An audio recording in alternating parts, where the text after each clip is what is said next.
Hello नमस्कार सभी को। ये वीडियो पहली वीडियो है यूट्यूब पे। लॉन्ग टर्म रिव्यू रहेगा टियागो ईवी का। मेरे को ये गाड़ी यूज़ करते हुए 10 महीने से ज़्यादा हो गया है और ये गाड़ी मैं 25,000 किलोमीटर से ज़्यादा चला चुका हूँ। और आज मैं आप लोगों को बताने वाला हूँ मेरा एक्सपीरियंस का क्या रहा। और इस वीडियो में मैं आप लोगों को शेयर करूँगा तीन टॉपिक्स में कवर करूँगा। पहली बात कि आपको ये गाड़ी ख़रीदनी चाहिए या नहीं, ख़रीदनी चाहिए तो किसको ख़रीदनी चाहिए। दूसरी चीज़ मैं आपको बताना चाहूँगा कि अगर आप कोई पेट्रोल गाड़ी गाड़ी लेते हो, जैसे कई दोस्त कहते हैं कि मैं 7-8 लाख की कोई पेट्रोल गाड़ी ले लूँगा, मैं ये 10 साढ़े 10 लाख 11 लाख की गाड़ी क्यों लूँ, तो वो मैं आपको एक्सप्लेन करूँगा कि आपको क्यों ये गाड़ी लेनी चाहिए। और तीसरी चीज़ मैं आपको बताऊँगा इसका मेरा खुद का एक्सपीरियंस और रिव्यू क्या रहा है। एक्सपीरियंस मेरा जो रहा है कि इसके पॉजिटिव्स क्या हैं, इसके नेगेटिव्स क्या हैं और रेंज क्या दे रही है, प्रॉब्लम्स क्या आई हैं मुझे, तो मैं आपको दिखा दूँ। गाड़ी थोड़ी गंदी है, अभी बाहर से आया था। तो ऑडो आप देख पा रहे हो, 25,845 किलोमीटर गाड़ी कल चल चुकी है। और इसी के साथ मैं गाड़ी में बैठ जाता हूँ, तो आप लोगों को शेयर करता हूँ मेरा एक्सपीरियंस क्या है और जो 3 टॉपिक्स मैंने बताए हैं वो कवर करता हूँ। ओके, तो मैं गाड़ी में बैठ चुका हूँ।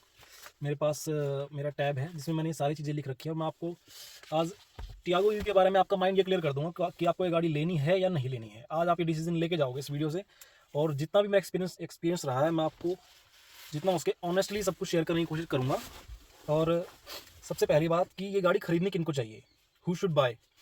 तो पहली बात मैं कहना चाहूँगा कि अगर आप ये सेकेंडरी कार समझ के ले रहे हो, आपके पास ऑलरेडी एक कार है, तो आप इस गाड़ी को अनडाउटेडली ले सकते हो। फिर आपको ज़्यादा सोचने की ज़रूरत नहीं है। लेकिन उसमें कंडीशन ये है कि एटलीस्ट आपकी गाड़ी साल में 10-15 हज़ार किलोमीटर तो चले, क्योंकि तभी आपको फ़ायदा है आप एक्स्ट्रा जो पैसे पे कर रहे हो उसका। अदरवाइज़ कोई फ़ायदा नहीं है। और आप दूसरी रीज़न क्या है कि अगर आप चाहते हो कि आप ऑटोमेटिक गाड़ी चाहिए आपको, जिसमें कंफर्ट हो, ट्रैफिक में प्रॉब्लम ना हो, या फिर घर पे लेडीज़ के लिए आप गाड़ी लेना चाहते हो जो ऑटोमेटिक हो, हाँ, या फिर सीनियर सिटीजन्स के लिए आप लेना चाहते हो, तो बहुत अच्छी चॉइस रहेगी आपके लिए। अब बात करता हूँ मैं उन लोगों के लिए जो इसको एक प्राइमरी गाड़ी के रूप में लेना चाहते हैं कि मुझे एक ही गाड़ी रखनी है और मुझे एक ही गाड़ी गाड़ी चाहिए। तो अगर आपके पास एक ही गाड़ी लेनी है, आपको पहली गाड़ी ले रहे हो, तो आपको ये गाड़ी, अगर ईयरली आप 25,000 किलोमीटर से कम चला रहे हो, गाड़ी आपकी रनिंग इससे कम है, ये मेरी पर्सनल एक्सपीरियंस है, मैं बताना चाह रहा हूँ। हो सकता है सबका अलग अलग प्रेफरेंस हो। 25,000 किलोमीटर से अगर आपकी गाड़ी कम चलती है साल में, तो आप ये गाड़ी मत लो। आप पछताओगे, बोलोगे कि मैंने इतना पैसा एक्स्ट्रा स्पेंड भी किया, कुछ कॉम्प्रोमाइज़ भी किए, और फिर भी मैं वो अपना पैसा जो एक्स्ट्रा दिया है वो मुझे कुछ काम नहीं आ रहा। ठीक है, लेकिन आपकी रनिंग 25,000 किलोमीटर से कम है, फिर भी आप ये गाड़ी ले सकते हो एज ए प्राइमरी व्हीकल। किस केस में, वही जो मैंने बताया, लेडीज़ के लिए चाहिए या फिर सीनियर सिटीजन हैं जिनको प्रॉब्लम होती है मैनुअल गाड़ी चलाने में, तब आप ले सकते हो। या फिर आपको चाहिए ही गाड़ी ऑटोमेटिक, तो ये बेस्ट ऑप्शन है इस बजट के आसपास, कि आपको गाड़ी ही ऑटोमेटिक लेनी है, मैनुअल लेनी ही नहीं है।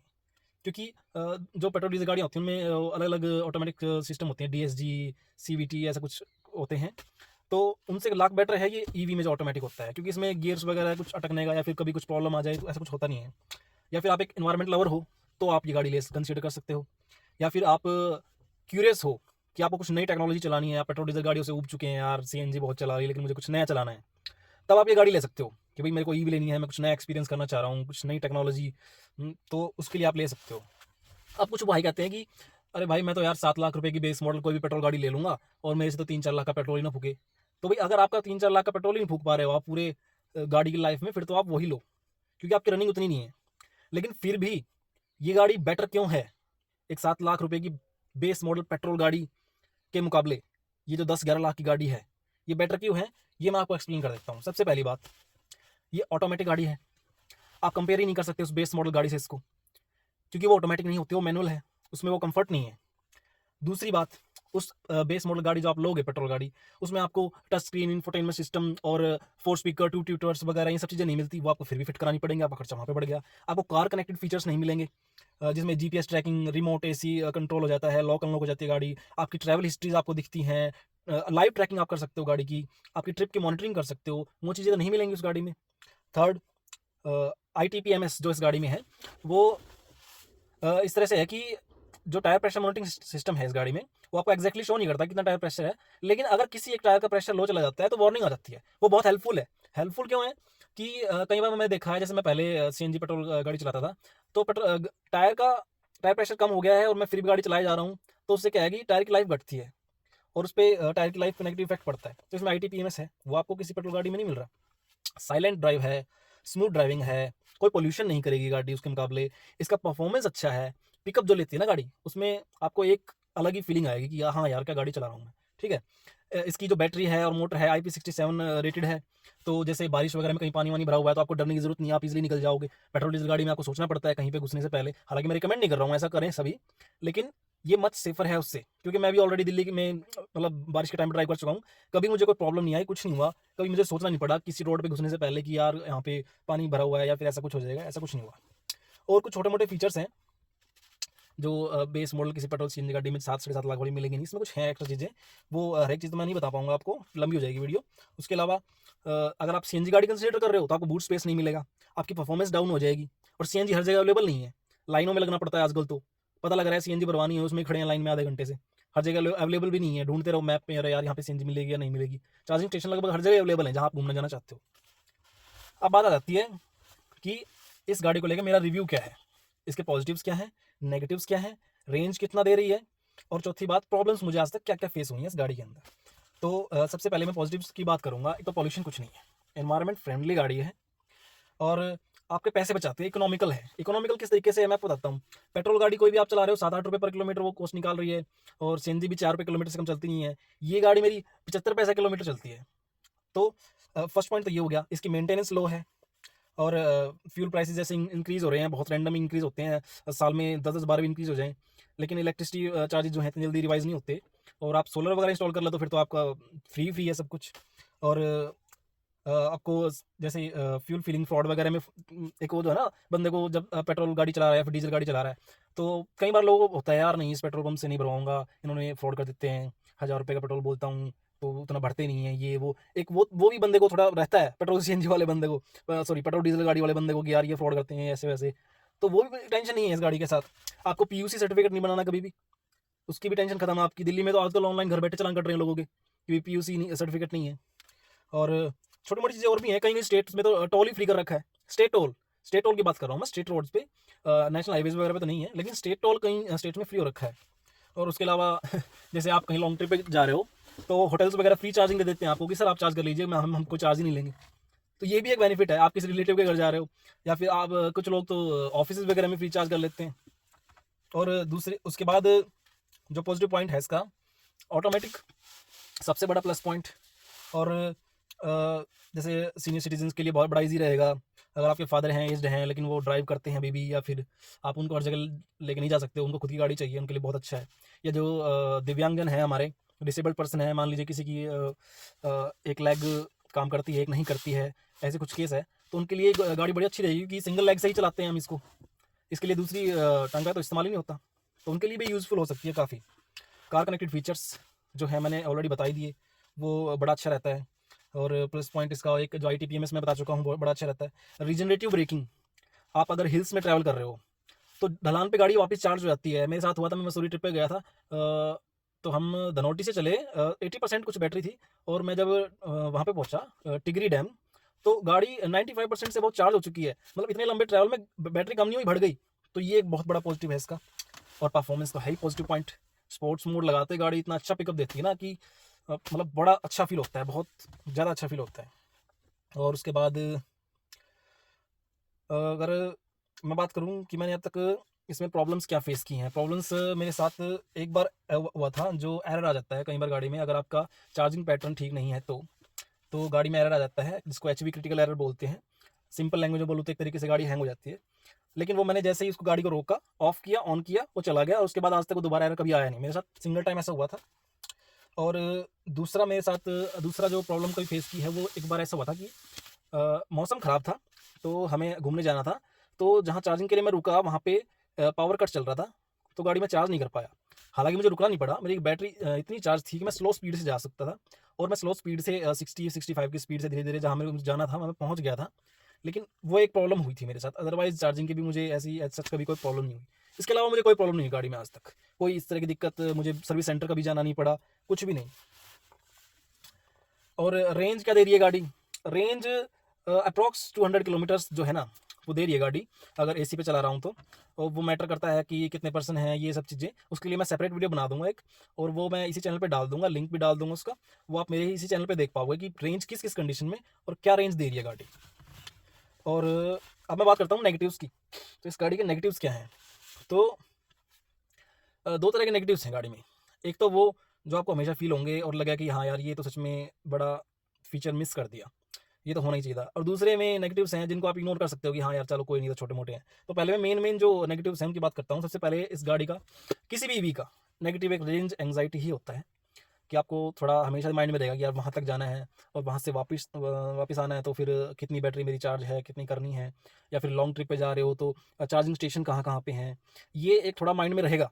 लेकिन आप शुरू के 2-3 महीने ये काफ़ी रहेगा, लेकिन एक बार आपने कोई लॉन्ग ट्रिप कर ली ना, आप कहीं घूम के आ गए, तो ये रेंज एंग्जाइटी आपके माइंड से चली जाएगी। धीरे धीरे आप यूज टू हो जाओगे, फिर आपको फील ही नहीं होगा। आप मतलब प्री प्लान आपके आपके पास ऑलरेडी होगा कि मुझे करना कहाँ है, मुझे जाना कहाँ है, कहाँ चार्ज करूँगा, ये वो। आप इससे तो ऊपर उठ जाओगे। दूसरी चीज़ है कि गाड़ी में स्पेयर टायर नहीं आता इसमें। अभी मैं आपको बाहर जाके दिखाता हूँ, क्योंकि ये चीज़ें जो हैं मैंने लिख रखी हैं अपने टैब में। मैं हर एक चीज़ एक्सप्लेन करने की कोशिश कर रहा हूँ। तो मैं अभी बैक कैमरे पे शिफ्ट करता हूँ और आपको दिखाता हूँ। ओके, तो सॉरी, गाड़ी देखिए काफ़ी गंदी है, मैं बाहर से आया था। तो स्पेयर टायर है नहीं गाड़ी में, तो उसकी जगह क्या है कि हमें एक टायर मोबिलिटी किट मिलती है, जिससे कि अगर पंक्चर वगैरह हो जाए तो रिपेयर कर सकते हैं। इसमें ये टायर इन्फ्लेटर है एक, और एक ये बोतल होती है जिसको सीलेंट बोलते हैं। इसको टायर इन्फ्लेटर में लगा के और टायर में आप लगा दो तो ये सीलेंट टायर। ओके, तो पहली बात मैंने बताई आपको कि इसमें स्पेयर टायर नहीं आता, और बूट साइज़ भी जो है वो उतना ज़्यादा नहीं है। मैं नहीं कहूँगा कि बहुत कम है, लेकिन ये है कि 2 बड़े बैग तो नहीं आ पाएंगे यहाँ पे। एक बड़ा बैग और 2-3 छोटे बैग आ जाएंगे, इतना ही है, लेकिन काम चल जाता है। और क्योंकि छोटी गाड़ी में आप ज़्यादा बड़ा बूट स्पेस एक्सपेक्ट करोगे भी नहीं, तो उसके हिसाब से ठीक है। उसके बाद जो एक प्रॉब्लम मुझे लगती है गाड़ी में, कि गाड़ी की विड्थ कम है, तो गाड़ी में स्पेस कम है। मतलब अगर 3 लोग बैठते हैं पीछे, जो हाइट में ठीक ठाक है, 5.25 फीट है या फिर इसके आसपास की हाइट है, तो 3 लोग कंफर्टेबली नहीं बैठ सकते, उनको थोड़ा सा डिस्कम्फर्ट होगा, ये इशू है। और जैसे फ्रंट में जो जैसे ड्राइवर बैठता है, अगर बहुत लंबा बंदा है, मान लीजिए 6 फीट के आसपास हाइट है, तो थोड़ी बहुत दिक्कत क्या होती है कि रूफ़ जो है ना इसकी, वो थोड़ी सी यहाँ पे नीचे फील होती है। कि जैसे मेरी हाइट जो है 6.25 फुट है, तो थोड़ा सा लगता है कि यार ये जो रूम है ना उतना नहीं है। लेकिन जैसे मैंने ये भी लगा रखा है, तो मैं थोड़ा सा ऊपर उठा हुआ हूँ, लेकिन अगर इसको हटा दूँ तो ये मेरे लिए ठीक है। लेकिन किसी की हाइट अगर 6 फुट से ज़्यादा है, तो थोड़ा सा उसको फील होगा कि यार स्पेस नहीं है गाड़ी में। और उसके अलावा जो है एक चीज़ और मैं पीछे आके दिखाता हूँ। ये जो हम्प है, ये बड़ा दिक्कत करता है जो बीच में बंदा बैठता है ना, उसके लिए ये हम्प काफ़ी ज़्यादा है। तो वो जो बीच में बंदा बैठेगा उसको लेग से सेपरेट करने की बैठनी पड़ती है, उसको इतना कंफर्टेबल फील नहीं होता। तो मतलब 4 पर्सन कार इसको कह सकते हैं, 5 पर्सन के लिए तो ये कंफर्टेबल उतना है नहीं, लेकिन एडजस्टमेंट करने को सब कुछ एडजस्ट हो जाता है, काम चल ही जाता है। और एक चीज़ और मैंने फील करी, इसका जो हेडरेस्ट है ना, ये जैसे मैं बैठता हूँ तो जहाँ होना चाहिए वहाँ है नहीं, ऐसे सर पीछे का तो टच होता है, अदरवाइज़ होता नहीं। मतलब जिस टाइम मैं ड्राइव कर रहा हूँ, मैं सामने दिख रहा हूँ, तो ये जो गैप है ना, ये ठीक नहीं है। मतलब ये छोटी सी पॉइंट है, लेकिन एक है इसका। अगर जो डिज़ाइन अगर थोड़ा सा अच्छा होता है, इसको लंबा या फिर आगे जैसे बेंड किया होता है, तो ये अच्छा सपोर्ट देता है। लेकिन ये भी एक प्रॉब्लम रहती है। अब कुछ छोटी मोटी चीज़ें हैं जो मैं बताना चाहूँगा, जो टाटा चाहे तो इम्प्रूव कर सकता है, लेकिन वो चीज़ें बंदे को फील तो होती हैं। जैसे कि जो डैशबोर्ड है ना, मतलब टाटा की चीज़ है, मजबूत तो है, लेकिन फिट फिनिश जो है ठीक नहीं है। तो ये चलते टाइम अगर थोड़ा बहुत रफ रोड है तो साउंड करता है अभी भी। मतलब ये देखो, ये साउंड करता है। मैं सर्विस सेंटर में दिखा चुका हूँ, वो बोले कि सर इसके अंदर जो फॉर्म है वो हम एडजस्ट कर देंगे, ये वो, लेकिन उससे कुछ इंप्रूवमेंट हुआ नहीं। दूसरी चीज़ जो है, जो ये बैक विंडो के ग्लासेज हैं, ये जो बैक विंडो का ग्लास है, ये पूरी तरह से डाउन नहीं जाता। मैं आपको बाहर जाके दिखाता हूँ, एक सेकंड, मैं गाड़ी चाबी लगा देता हूँ पहले। अगेन ये देखिए, ये जो विंडो है ना, ये जो ग्लास है, ये सभी टियागो में है, सिर्फ ईवी में नहीं, सभी टियागो में है। ये पूरी तरह डाउन नहीं जाता, इसको टाटा को इम्प्रूव करना चाहिए। ये देखो मैं दिखाता हूँ, बस ये इतना ही जाता है, इससे नीचे नहीं जाएगा। तो ये भी एक इशू है। उसके अलावा एक चीज़ और है, ये जो जहाँ से हम चार्ज करते हैं। तो चार्जिंग पोर्ट की जो ये लिड है एक तरीके से, ये बिल्ड क्वालिटी इशू है। देखिए ये देख रहे हो आप, ये इतना कमज़ोर है कई बार इस पर हाथ लग जाए तो मुड़ जाता है। देखो ये देखो, ये नियरली यहाँ से ब्रेक होने वाला है। तो थोड़ा बहुत जो है इश्यूज़ हैं, हो सकता है ये न्यूअर मॉडल्स में इम्प्रूव हो गया हो, लेकिन अभी तो है। ओके तो मैंने आपको तीनों चीज़ें बताई। पहली चीज़ कि ये गाड़ी लेनी किन लोगों को चाहिए, और दूसरी चीज़ किसी नॉर्मल मतलब पेट्रोल गाड़ी के मुकाबले ये गाड़ी क्यों बेटर है और आपको क्यों कंसीडर करनी चाहिए। दो चीज़ें हो गई। अब तीसरी चीज़ मैंने आपको बताई कि इस गाड़ी में मेरे को पॉजिटिव्स क्या लगते हैं, नेगेटिव्स क्या हैं, मेरा खुद के प्रॉब्लम्स मैंने क्या फेस किए, और रेंज वगैरह कितनी दे रही है गाड़ी। रेंज 200 किलोमीटर के आसपास दे रही है, अब तक रेंज में कोई रिडक्शन हुआ नहीं है। और बाकी डिटेल वीडियो रेंज के बारे में मैं आपको एक दूसरी अलग से बना के डाल दूंगा, जिसमें मैं पूरा डिस्कस करूँगा रेंज के बारे में। और अब मैं फाइनली यही कहना चाहूँगा कि ये जो दिक्कतें कुछ मैंने आपको बताई, छोटी मोटी बातें, अगर ये मुझे गाड़ी लेने से पहले पता होती तो भी मैं गाड़ी लेता, क्योंकि माइनर सी प्रॉब्लम्स हैं कुछ, ऐसी वो नहीं है कि मैं अपना डिसीजन चेंज कर लेता। लेकिन हाँ, इंप्रूवमेंट हो सकती है। लेकिन 10.5 लाख रुपए में मैंने गाड़ी ली थी ऑन रोड, 10:35 में टू बी एग्जैक्ट। तो मुझे गाड़ी बहुत वर्थ लगती है। मेरी रनिंग जो है ईयरली 30,000 से अबव है, तो मेरे लिए बहुत इकोनॉमिकल है, एनवायरनमेंट फ्रेंडली गाड़ी है। ऑड इवन का भी, जैसे दिल्ली में ड्राइव करते हैं तो ऑड इवन का भी कोई पंगा नहीं है। तो मैं इंजॉय कर रहा हूँ गाड़ी को, और मुझे बड़ी पसंद है। और मैं रिकमेंड करूँगा कि फ्यूचर इज़ ईवी। तो अगर आप नई गाड़ी लेने के बारे में सोच रहे हैं तो आप बिल्कुल कंसीडर कर सकते हैं। आउट ऑफ 10 मैं इस गाड़ी को अपनी तरफ से 9 स्टार देना चाहूँगा, क्योंकि सिर्फ 1 जो है, मैं वो एक रेंज एंग्जाइटी की वजह से ही कम बोल रहा हूँ। अदरवाइज़ 10 आउट ऑफ 10 है मेरे लिए तो गाड़ी। और छोटी मोटी चीज़ों के मुकाबले मुझे गाड़ी बड़ी पसंद है। आपको वीडियो कैसी लगी आप बताना। कोई आपको क्वेश्चन हो तो आप कमेंट में पूछ लेना, मैं आपको ज़रूर आंसर करूँगा। और मेरे हिसाब से आपके डाउट्स बहुत सारे क्लियर हो गए होंगे। फिर भी अगर कोई क्वेश्चन है तो आप पूछ सकते हो। Thank you, good bye.